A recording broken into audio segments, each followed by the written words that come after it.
guys, well the breeze completely died out. So I'm kind of up here on those flats that I was at earlier, and I'm going to take my pack off, get out my stove and cooking stuff, and we'll play around a little bit.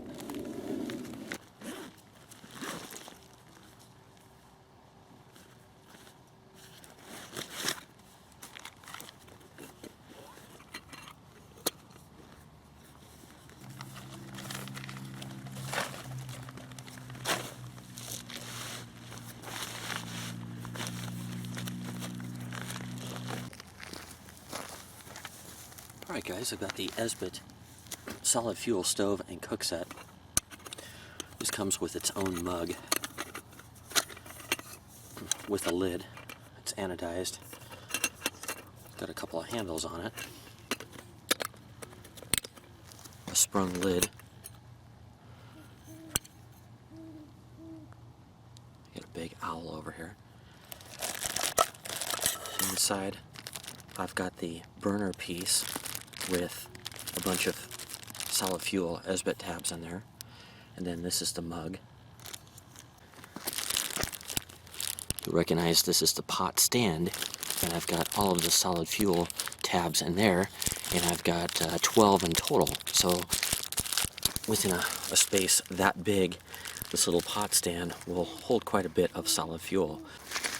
So last time we reviewed that little pocket stove that had 4 of these solid fuel tabs, really good for a morning, maybe an evening hike, something like that, whereas this would be good for a multi-day hike on solid fuel alone.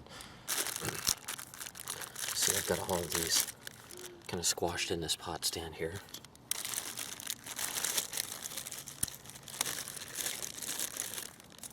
You might notice my stove has a small modification. Usually there's a little tray in here that will hold a Esbit tab flat on its back, basically. You can see I've drilled that out, taken the rivet out.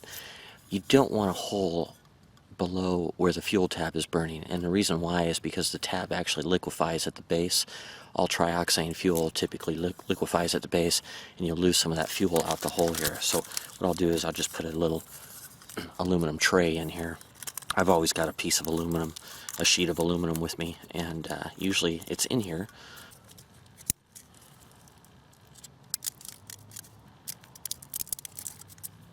If you kind of cut off the top cleanly like that, you can just kind of squeeze this out into place. Like so.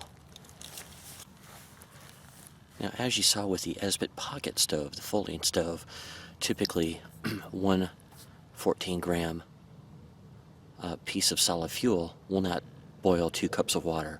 There are ways to do it with specialized stoves and with spring steel that kind of covers up the sides of the cube so that it doesn't all burn at the same time.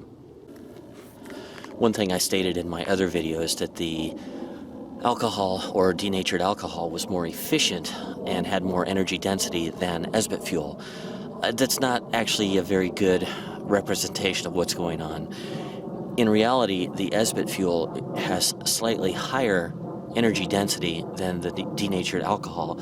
The problem is that it doesn't efficiently transfer that heat to the cup, not like alcohol.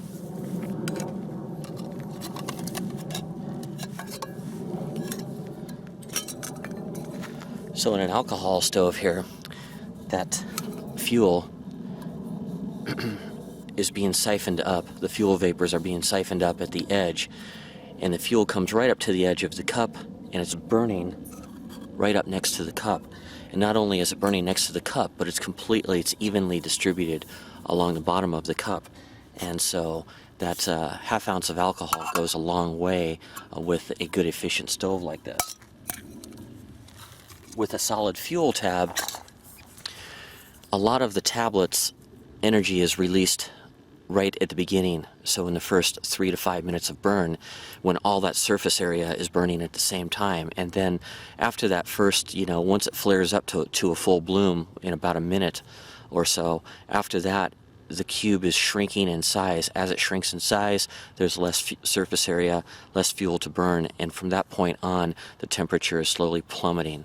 There's things that you can do. You can take some spring steel. There's little clips that you can clip on here. Sometimes a couple of razor blades with a clip will keep a couple of the sides of the fuel tab from burning, so you might put it on the base in the front, but that gets into specialized equipment. For my purposes, all I need is for a stove that kind of lays dormant in a bag for long periods of time, and when I want to get it out and use it, I want it to work. That is why I like the solid fuel as a long-term storage solution.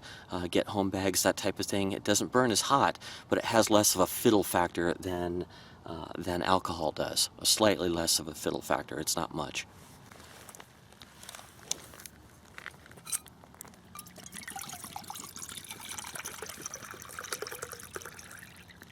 So we'll fill that with a full 2 cups of water there.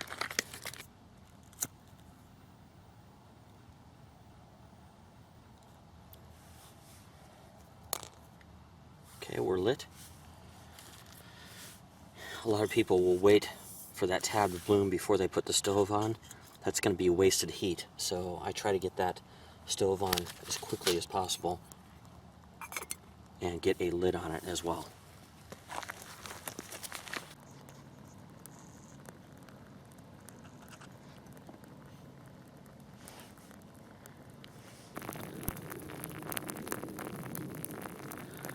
This stove is a great little stove. It seems to be very tough, very strong.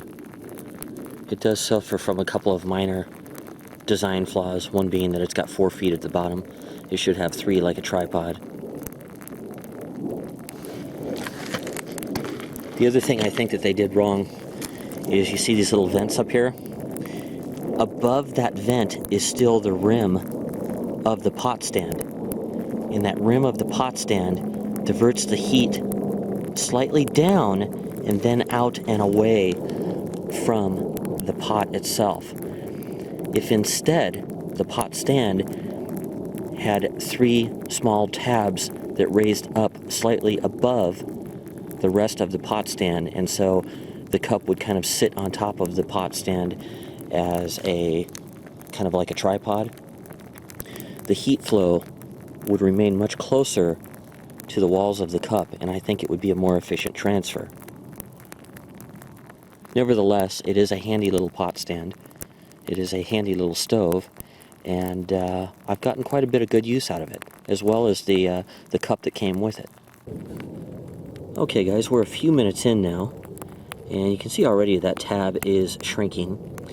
A lot of literature sources will tell you that hexamine fuel is non-toxic, it's odorless, it's smokeless. Well, it's just the opposite. It is toxic. It does produce some smoke. It does stink, especially if you have a nose like I do. I can really smell it. I think that some of the fuels have slightly different chemical makeups, but they're all hexamine based, whether it's trioxane or Esbit fuel tabs or whatever. I have noticed that the Esbit does seem to be pretty efficient as compared to the others. Compared to a trioxane oval puck, those seem to burn very quickly. They let their heat off very rapidly, and they also tend to turn into a molten compound. So usually when I light trioxane, military trioxane, it's got a little puddle under it. But going back to toxicity, even Esbit will tell you, if you look on their page, combustion can create formaldehyde, ammonia, nitrogen oxide, and hydrogen cyanide. So none of those things are real great. I try to keep the lid on whenever I'm doing this stuff, and I always wash my hands or rinse my hands if I've touched it or I've handled it. Let's take a look in here.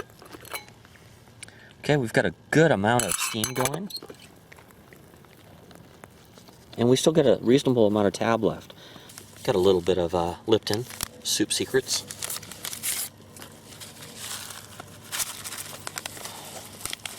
I'm not sure how to do half of this, but I'm going to do my best. Maybe just squeeze it this way and get an equal amount of noodles and powder in there.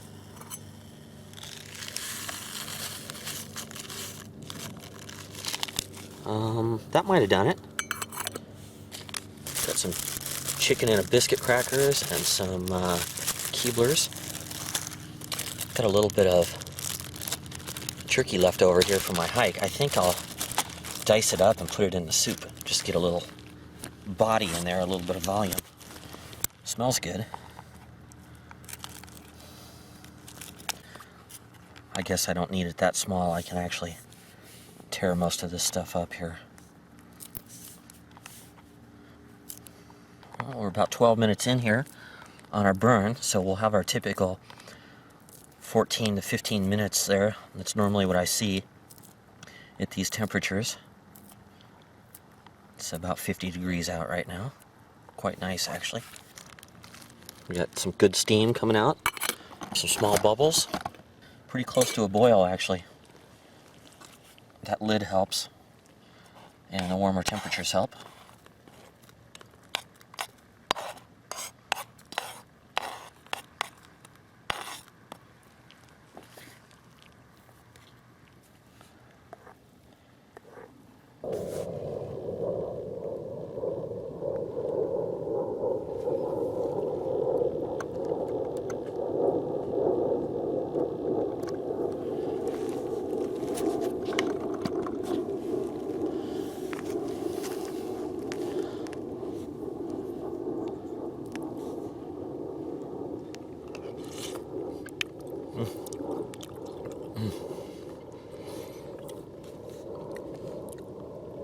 Wow, that is just tastes so good right now. The noodles are nice and done. Our fire is out. Put some crackers in there. Got chicken and a biscuit.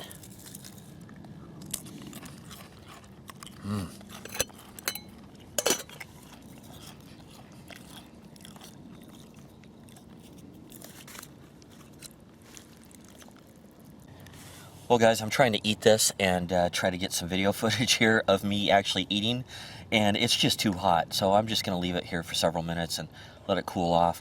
It's not cooling down in the plastic spoon here, so I can blow off and cool the top, and then I take a bite and just about burn myself. So I'm just going to let it cool in the metal container here, and that is hot to even my fingertips.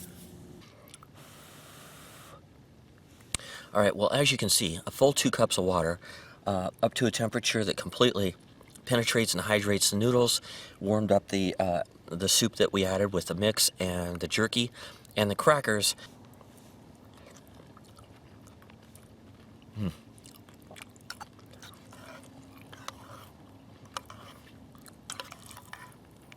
It's kind of kit that will sit long periods of time, but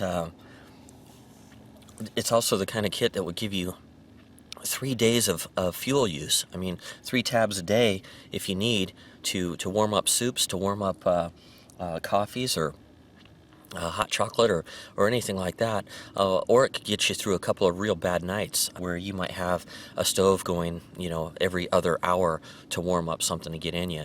I found that the different fuels that the Esbit tab seems to work a little bit better. One of my viewers mentioned that he uses some barbecue fuel, which is very similar to wet fire, but a much larger chunk of it. That white waxy stuff that kind of floats on water and burns if you need it to. Helps with the cost factor of it all, but it does nothing to help you with the compactness. I've got no way of using barbecue fuel to make this system work. The little Esbit tabs, I can store 12 in here. I can't do that with barbecue fuel. I could maybe fit 4 in here. That's about it. It's also a very black, smoky fuel source. You know, you might solve one problem. Maybe that's cost for some people. I don't recommend using Esbit tabs for your do-everything fuel. I think alcohol makes a lot more sense if weather and climate and everything permit. Storage, compactability and energy density that kind of goes along with that. Cost is certainly a factor, but that little pocket stove that I had in my previous video, there's no way to put barbecue fuel in there. It'll only hold about 1 or 2 trioxane bars, and those things just do not work like Esbit fuel. They burn way too fast with too much surface area, and they burn out too quickly. Alright guys, thanks for coming along. Thanks for watching.